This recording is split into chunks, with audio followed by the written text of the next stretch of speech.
O galiu aš iš anksto atsiprašyti ir pradėti kaip senuks?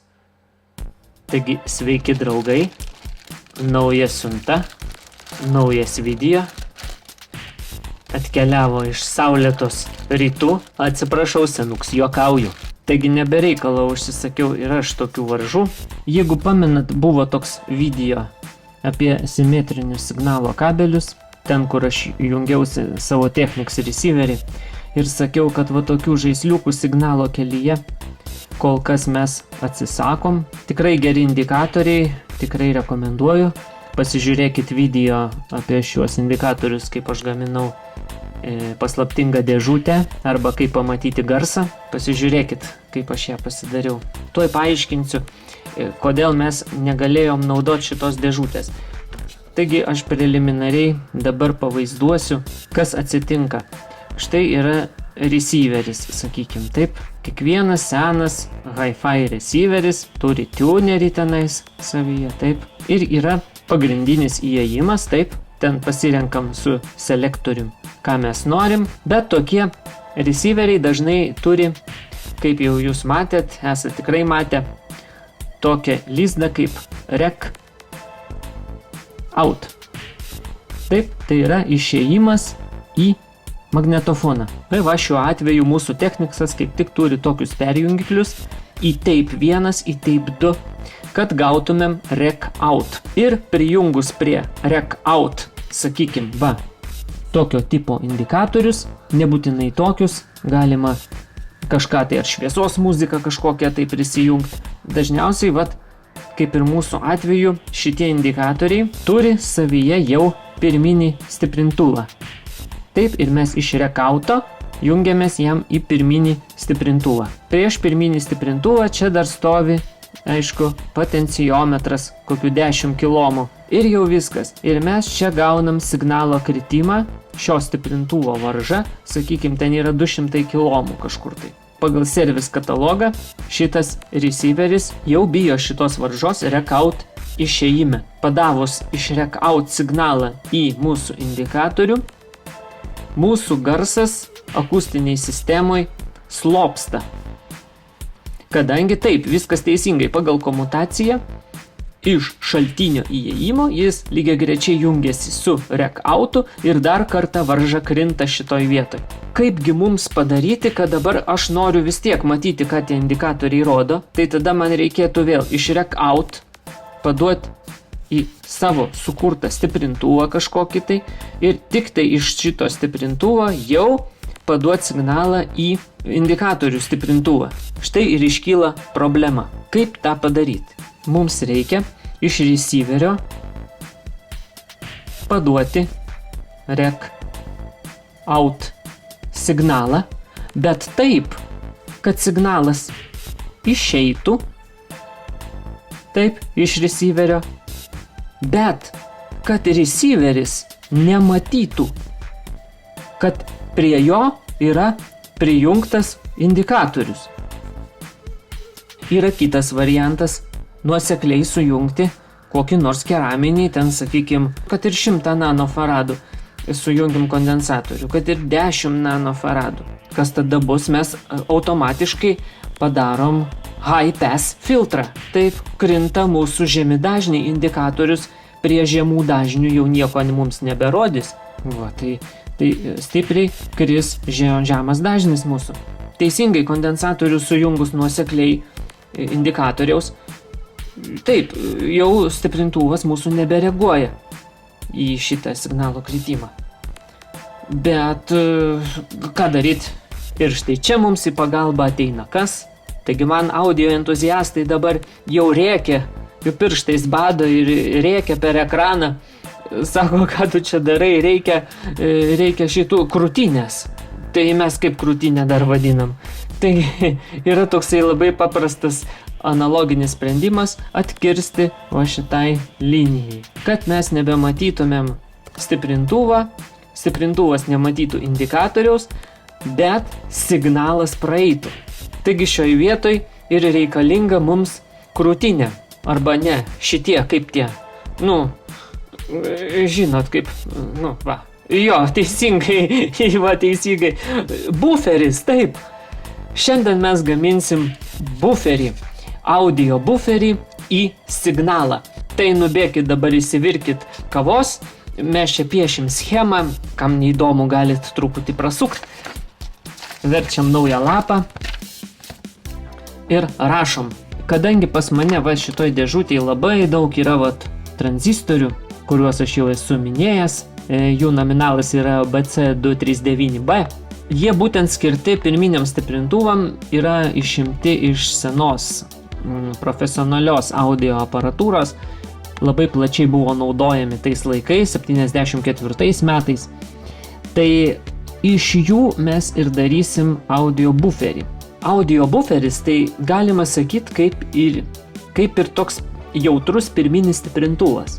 Aš dabar vadovausiuos senos audio aparatūros buferio schema, truputį aš ją, kaip sakyt, modifikuoju ir dabar kūriam kartu vietoj. Tai ir pradėsim. Vieną kanalą nusipiešiam, paskui kitą kanalą automatiškai. Čia bus in, taip, įėjimas per kondensatorių. Dar neaišku, koks čia bus, ar keraminis, ar elektrolitinis. Taigi ir iš karto į pirmo tranzistoriaus bazę, tranzistoris NPN, galim užrašyti irgi nominalą. Taigi, kuo šitas buferis skirsis nuo stiprintuvo? Tai, kad mes dubliuosim du tranzistorius. Taigi, paimkim kolektorių, susijunkim tiesiai į plius, sakykim, galim 6 voltus pasiimti. Ir kitą tranzistorių lygiai taip pat. Kolektorių irgi susijunkim štai į plius 6 voltus tiesiai.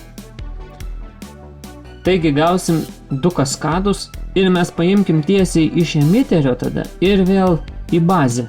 Dvigubas boosteris gausis. Iš emiterio iš karto galim tada jau ir išėjimą mes pasidaryti. Štai jau čia bus elektrolitinis kondensatorius. Iškart pliusas kairiai būtinai. Ir čia signalo išėjimas. Dabar žaidimas bus toks. Tranzistoriai neatsidaro. Dabar kol kas jam įtampa paduota, dabar reikia susitvarkyti su groundu. Kadangi jau paėmėm šitą kaskadą, tai iškart varža į groundą. Čia jau be jokios abejonės. Nes kondensatorių maitinti reikia. Su šituo tranzistorium irgi tas pats. Irgi reikia varžos. Tai pasidarom va. Čia ir vėl, hop, varžyti į groundą. Taip čia minusas bus. Nu, atsakysi to kaip dabar. Turi būti kažkoks tai grįžtamas ryšys, turi būti užmaitinama pirmo tranzistoriaus bazė. O čia ir sprendžiasi dilema. Dabar mes pasidarykim tokį buferiams labai būdingą daliklis. Įtampos daliklį reikia pasiduoti į bazę. Tai dažniausiai daliklis būna 2 nuosekliai sujungtos varžos. Bet šitos varžos turi būti didelio nominalo. Sakykim, čia jau megoma jis eina.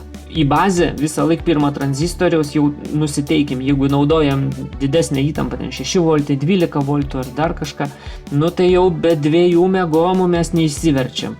Tai gal iš karto pasidarom šitas 2 varžas 2 megomų. Iš karto. Nu čia tokia jau geležinė nusistovėjus taisyklė. Ir tarp jų mes pasiduodam maitinimo įtampą. Štai vėlgi atsivedam ir čia vėl plius 6 voltai tie patys. Čia ir čia pliusas, taip? Aišku, dabar kitas varžas mes turėtumėm parinkti eksperimentavimo būdu. O eksperimentavimo būdu reiškia, kad mes viską susidėjom į breadboardą. Štai mūsų buferis čia surinktas. Ne, šito kondensatoriaus nereikia. Ten išėjime yra tokie 0,1 mikrofarado. Tai čia ir pažymėkim, kad šitas kondensatorius įėjime yra 0,1 mikrofarado. Išėjime mes dedam kažkokį tai elektrolitinį kondensatorių, sakykim, irgi nedidelio nominalo, 10 mikrofaradų. Sakykim, 10 mikrofaradų išėjime. Ir liko tos 2 varžos. Tai dabar logiškai galvojant, šita ir šita varža viena nuo kitos nelabai turi kuo ir skirtis, kadangi mes turim abu emiterius daugmaž vienodus. Šitas tranzistorius turėtų stiprinti daugiau, vadinasi ir jo varža šita gali būti mažesnė. Tai šita varža gali būti kilominė. Sakykime, 100 kilomų gali būti truputį per daug. Mums reikalingas vis tiek gale stiprinimas. Mums reikia, kad šitas signalas, kuris įeina, išeitų panašus signalas. Ne mažesnis ir ne didesnis. Taigi aš pritaikiau čia, nusileidau iki 10 kilomų varžos, iš bėdos 4,7 arba 10 kilomų. Čia dabar jau priklauso nuo mūsų išėjimo. Ko gero, čia mes statysim 4,7, tarpe tarp 4,7 ir 10 mes galim dar paeksperimentuoti 6,8 kilomo iš mano turimų varžų. Štai tokia schema turėtų gautis. Taigi šitos mėlynos varžos mano čia yra eksperimentinės, va iš šitos dėžutės aš jas naudoju, susirašęs va nominalus. Taip, o ką jau mes lituojam į plokštę, tai lituosim va iš šitų naujų varžų. Juolab, kad čia yra ir 6,8 kilomai, man atrodo. Reiks pasitikrinti. Ir dar vieną dalyką, ką rekomenduoju, tai programa braižyti elektroninėms schemams, kurie veikia tiek ant Linuxų, tiek ant Windowsų ir Mac'ui, man atrodo, yra. Štai va, matot, jau nusipiešė mūsų buferį. Tai pagal įtampą čia galima duoti ir 3, ir 12 voltų, ir tie tranzistoriai nekaista, viskas su jais yra gerai. Tai va, vienas buferis vienam kanalui, antras buferis kitam kanalui. Taip, viskas čia dabar, taip, po 2 megomus varžos į groundą, 10 kilomų, 6,8 kilomai, nu viskas kaip ir matėm prieš tai. Tik tai labai patogu naudot šitą programėlę, kadangi jinai turi, štai matot, kiek visokių elementų sąrašą. Štai, visokiausių čia galim pasirinkti, va, net varikliai, trifaziai, toliau yra mikrokontroleriai, va, matot, kiek kojelių turi. Šita programa yra nemokama, jinai vadinasi TinyCAD ar TinyCAD. TinyCAD, štai mes galim išsikviesti help about, va, štai, galit pasižiūrėti apie tą programą, tai yra atviro kodo, labai patogu, galima tiesiai spausdinti su spausdintuvu, tiesiai į PDF, kaip norit, į paveikslėlį, štai, ir galit naudoti bet kokius, reiškia, nominalus, bet kokius simbolius, štai pavyzdžiui yra informacija, sakykime, apie komponentą, žiūrėkit, va, viską galit susirašyti.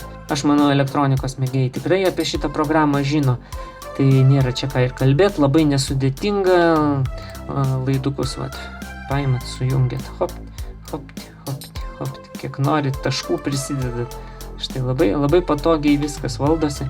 Na va, aš manau, per tą laiką tikrai schemą nusipiešėt savo, einam dabar prie praktikos.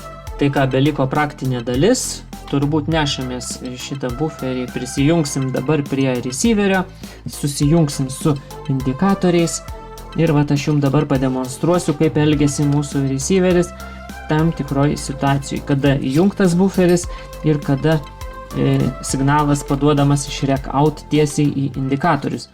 Štai, pasijungiau jau maitinimą mūsų buferiui. Dabar čia turim įėjimą į mūsų indikatorius, indikatoriai paruošti. Čia turim rec out išėjimą iš receiverio, tai yra būtent iš šitų dviejų perjungiklių, taip 1, taip 2, ir pastatom dabar gal į tunerį. Štai, duodam triukšmo šiek tiek ir paklausykim, kaip skirsis, jeigu aš prijungsiu dabar tiesiai iš rec out į mūsų vieną kanalą. Aš čia irgi nusistačiau tik į right kanalą. Dabar žiūrėkim, kaip man čia su viena ranka pavyks tą padaryti, tai nežinau. Taip, turim right kanalą, indikatoriui turim right kanalą. Va, žiūrim.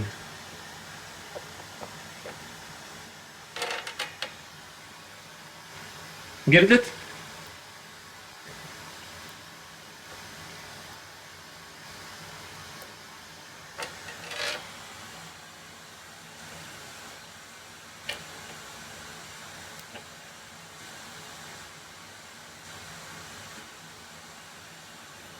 Va matot, kaip indikatoriaus įėjimo varža slopina visą mūsų grandinę stiprintuvę.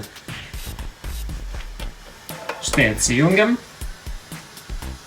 Dabar visą šitą signalą praleisim per buferį. Čia pasiruošiau kitą įėjimas į indikatorių. Jungiam į buferio išėjimą. Buferis užmaitintas 8 voltais, aišku per lemputę dėl saugumo. Ir dabar paduodu signalą iš receiverio į buferį ir jau iš buferio tada į indikatorių eina signalas. Ir klausom.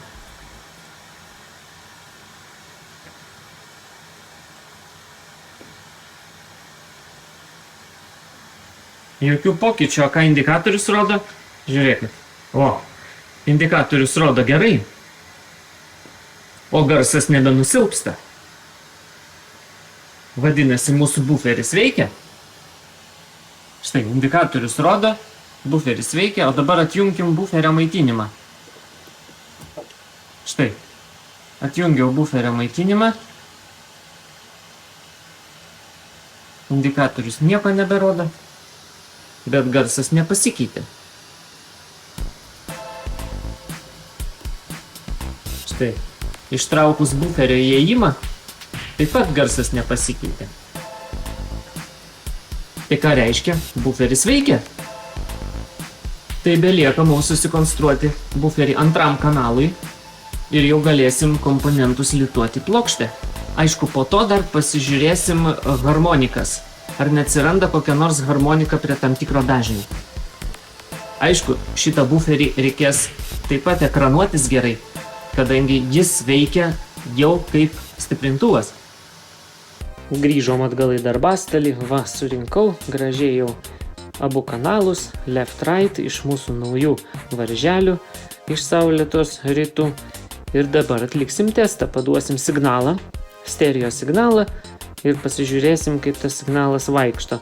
Dar žiūrėkit, vienas labai svarbus patarimas. Maitinkit tokį dažnių generatorių iš štai powerbanko. Va, kišat jam į uodegytę, žiūrėkit. Power 5 voltai ir kitam gale USB. Taip išvengsit pašalinių triukšmų iš maitinimo blokų. Labai geras dalykas. O, maximum power. Žiūrim, ar krokodilai nesibučiuoja. Va, bučiuojas. Kam? Power. Žiūrėkit, va. Iš powerbanko. Puikiausiai veikia. Tik tai dabar osilografo nematysit, tai aš osilografą gal čia paskui pasijungsiu. Arba galim osilografą paimti ir žaislinį. Žinot, kaip atrodo žaislinis osilografas. Va šitas. Tai pradžiai pažaist, va čia jūs matysit labai gerai, ką jisai mums rodys. Tik tai tiek, kad reikės persijunginėti tada kanalus iš vieno į kitą. Paduosim power iš akumuliatoriaus 7,2 voltai. Tai iškart, opa, į sveikatą kavytės. O dabar nesumaišom pliuso su minusu. Per lemputę, aišku. Nes mažą ką blogai sujungiau. Štai pasiduodam įtampą. Užmaitinam, dabar jau turi veikti viskas. Dabar tik tai galim pasimatuoti dažnį, įsijungiam osilografą.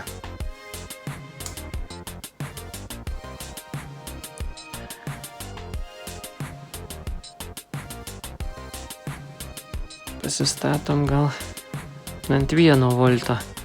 Pasižiūrėsim. Čia išduokim amplitudę, pasistatom kokius 300 mV, ar ne? 400 Hz audio signalas, ar ne? Ir pasiduodam į mūsų buferį. O osilografė nieko nematom, nes dabar žiūrėkit, va čia kairys kanalas bus šitas oranžinis, va susijungiau čia. Va dursiu iš karto va čia ir bus jum aišku. Truputį prizuminkim. Va, šunys loja, gaidžiai gėda, vištas kuodus krata. Kažkas ataja, einu į laisvių. Nu va, šunys pririštėjau. Tęsiam darbus. Štai, žiūrėkim, iš vieno kanalo paduodami osilografą. Va, žiūrėkit, kaip gražu. Nu va, ir mums rodo 400 Hz. kaip ir ten rodo 400 Hz, taip, dešinys kanalas. Iš kairio kanalo paduokime oscilografą, va, irgi gražu, irgi tas pats. Viskas, va, kas čia parašyta, va ten, duty free. Kadangi viskas tvarkoj, čia mums paėjo, tai 1 voltą užsidėjau išėjime. Pasižiūrėsim, kokie bus iškraipimai, 1 kHz. Ir dabar važiuojam, keliam dažnį ir žiūrim, kas bus oscilografe. Štai, vat, vienas kanalas elgiasi taip, čia mes jį nebematom. O, kur aš sukūnė į tą pusę. Taip, kiek čia 30 kHz. Štai toks nestabilus, čia biškį kontakto gal nėra. Nu, kai 30, tai mums iki 20, kad jis rodo, tai labai viskas yra gerai. Va, žiūrėkit, viskas tvarkoj. Ir kaip keista, man čia aš nematau jokių iškraipimų, bent jau sinusoidai, nieko nėra. Aišku, toks oscilografas nelabai čia tinka matavimam tokiem, bet aš negaliu jungtis didelio oscilografo, kadangi jūs nematysit, aš niekaip negalėsiu jo nufilmuoti. Čia keis dažnį ir tuo pačiu rodyti jums oscilografę, kas darosi. Va. Žiūrėkim. 30, 20, 10 Hz. Žiūrėkit, amplitudė. Matot? 10-20 Hz amplitudė ta pati. Reiškia, šitie kondensatoriai 0,1 mikrofarado labai idealiai čia tinka. Žiūrėkit, net mes matom pačius žemuosius dažnius. Žiūrėkit, ir keliant dažnį, va, amplitudė oscilografė lieka tokia pati. Ir prie 200 Hz, ir prie 300 Hz. Tai įsistatom 400 Hz dabar. Ir pabandykim pasikelt įtampas. Aš noriu pasižiūrėti, kur mūsų tranzistorius pradeda jau nesąmonės daryti. Taigi 1 voltas mums įėjime 1 voltas. Ir keliam po truputį įtampą. Gal taip geriau. Pasižiūrėkim, kur yra pikas. Žiūrėkit, nėra piko. O, nėra piko. 3 voltai. Žiūrėkit, 3 voltai. 3 voltus padaviau. Nėra klipavimo nėra. Keliam toliau. Iki 4. Žiūrėkit, kaip gražiai tranzistoriai dirba. Žiūrėkit, jokio klipavimo nėra. 6 voltai. Tai viskas, tai aš jau nieko dabar daryti jau kaip ir negaliu. O dabar įdomumo dėliai mes pasimatuojam va čia varžą. Įėjime. Kokiagi varža yra įėjime? Ir žiūrim, 1 kanalas, ką mums rodo. O, nesimato. Ką mums rodo 1 kanalas. Nieko nerodo. Persijungiam į kilomus. Va, žiūrėkit, nieko nėra. Taip? 20 megomų statau varžą. Ką čia jis daro? Ai, tai čia nuo pirštų. Nuo pirštų reaguoja, va, žiūrėkit. 7 megomai. Taip, nieko nėra. Vadinasi, įėjimo varžos net visai nėra. Jinai neegzistuoja. Nors maitinimas įjungtas. Matot, maitinimo aš net jungiau. O kas bus? Kokia varža bus, jeigu aš dabar užtrumpinsiu išėjimą? Sutrumpinkime išėjimą. Neparūks dūmelis dabar. Ištikrinam varžas. Ar kaista? Varžos nekaista. Tranzistoriai nekaista. Užtrumpinau 2 kanalą. Dabar pasimatuokim iš tikrųjų. Ar turi įtakos? Ne, neturi. Jokios įtakos absoliučiai nėra. Dar pasitikrinkim gal įtampas tada. Ar neateina atbulinė įtampa į įėjimą. Pasižiūrėkim. 20 voltų pasitikrinkim. Nu va, pasitikrinam, įtampos nėra. Taigi kas belieka, pasijungim džeko lizdą ir prisijungsim štai mūsų indikatorius. Gal aš juos čia padėsiu, geriau matysis. Na štai viskas jums čia matos, dabar jungiam indikatorius. Štai viskas užsikrovė, pasileido. Jungiam generatorių. Žiūrėkit. Ir keliam garso lygį dabar. 100, 200, 300. Persijungia rėlės. 800. Va štai prie 1 volto kažkur tai 0 decibelų turėtų būti. Dabar va pabandom keisti dažnį. Pasižiūrėkim, kaip jisai reaguoja į dažnį.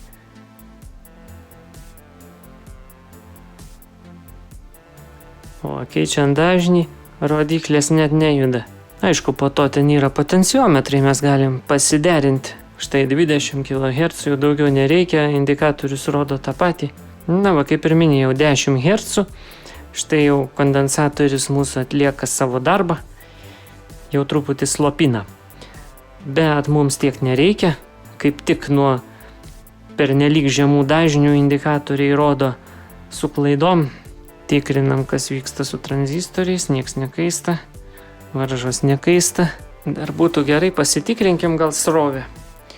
Kiekgi mes naudojame energijos, labai man įdomu sužinoti. Kaip galvojat, kiek bus miliamperų? Va, štai, atjungiau įtampą nuo buferio ir viskas dingo. Dabar paduosim per testerį. Štai. 1, 2, 3, 4, 5. 5 miliamperai, taip? Tai 1, 2. 2 miliamperai srovė mūsų.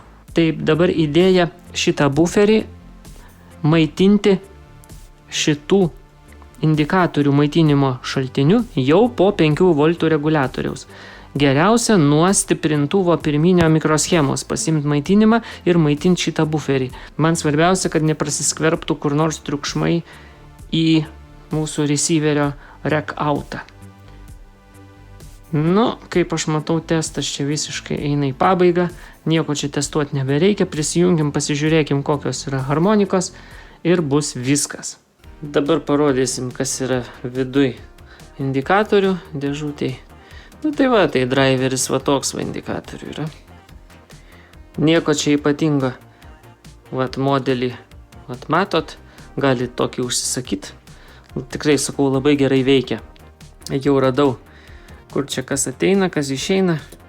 Čia va mano, matot, 6 voltų transformatorius stovi. Jis išduoda kintamą 6 voltus. Čia galima jungtis prie driverio tiek kintamą, tiek nuolatinę srovę, kadangi jis jau turi va štai lygintuvą. Ir va čia galit jungtis tiesiog arba kintamą, arba nuolatinę srovę iki 12 voltų. Taip, 6 voltai čia yra kintama, bet išlyginta srovė ten pasidaro 7,2 kažkas tokio. Ir šitam reguliatoriui pilnai užtenka. Tai va dabar klausimas, ar čia 5 voltų, ar 3,3. Pasižiūrėsim pagal šitą mikroschemą. Tai va, taip ir matot, va. Štai va, pirma koja. Įėjimas, groundas ir išėjimas. Tai va, nuo šitos kojos yra išėjimas. Jau čia turi būti stabili įtampa. Ir jinai turėtų nueiti į mūsų mikroschemos maitinimą. Tai dabar apsiverčiam, pasižiūrim, ar tikrai. Va, žiūrėkit, tikrai. Va. Štai, įėjimas, va.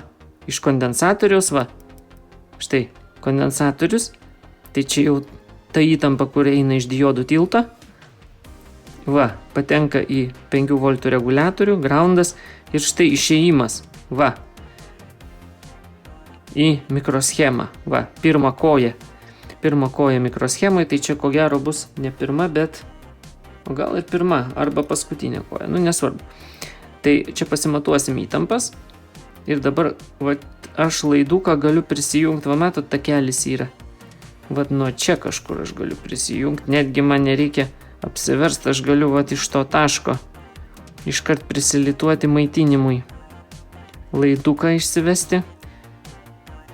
Jo, kad man nereiktų vartaliotis. Ir va čia, va, matot, brokas. Va šitą reikia nulituoti, perlituoti, nes šį groundą gali užtrumpinti kažkada. Va šitą va, nulituosim. Čia kažkoks trumpiklis, va, užkrito jam ir prikyba. Tai gal tada ir pasijungim, va, transformatorių. Aš dabar pasijungsiu tuoj, va. Susijungsim viską, užkursim ir tada pasimatuosim įtampas. Štai padaviau įtampą. Atsargiai. Čia aukšta įtampa, nečiupinėjom. Va, indikatorius šviečia. Man tai patinka, kad taip transformatorius triukšmauja. Nors jis yra ir va ant minkštų kojelių, aš jį padariau, va, amortizuoja jisai visas, kad jisai neūžtų taip smarkiai. Bet man patinka. Iškart toksai kvapas analoginės aparatūros, kai viskas birbė. Taip, pasimatuosim įtampas. Tai tada groundas va bus šitas va. Va, ekranas, va, galim čia iš karto įkišti probą, kad man nereiktų vargt. Ir dabar va pasimatuojam. Matosi taip. Pasimatuokim, kiek čia įtampos. Tai va, tai iš lygintuvo, va, kas ir ateina, tai pasižiūrim. Va, tai beveik 8 voltai, 7,6, labai gerai. Tai va, o čia groundas 0, teisingai. Tai va, į reguliatorių ir ateina va šitą įtampą, kad jau iš lygintuvo, jau nuolatinė srovė, taip, čia groundas, taip, ir va išeina kas pas mus. O kaip čia taip? O čia ne 5 voltų reguliatorius, draugai, mėly ponai. Čia yra 6 voltų reguliatorius. Gal aš blogai, gal čia nuo groundo aš gaunu įtampą tokią. Nu, pasižiūrim. Jo, taip ir yra. Čia yra 6 voltų reguliatorius, ponai. Ne 5 voltų reguliatorius. Va, dar ir tai būna, matot? O kam reikalinga 6 voltų reguliatorius? Nežinot? O, aš žinau. Pabandykit atspėti. Kodėl čia stovi 6 voltų reguliatorius? Va šitiem kiniškam driveriam. Dėl to, kad panašus driveriai yra gaminami irgi su 6 voltų reguliatorium. Radio lempom. Tai vat radio lempų katodų pakaitinimui reikalingi 6 voltai. Tai dėl to 5 voltų neužtenka.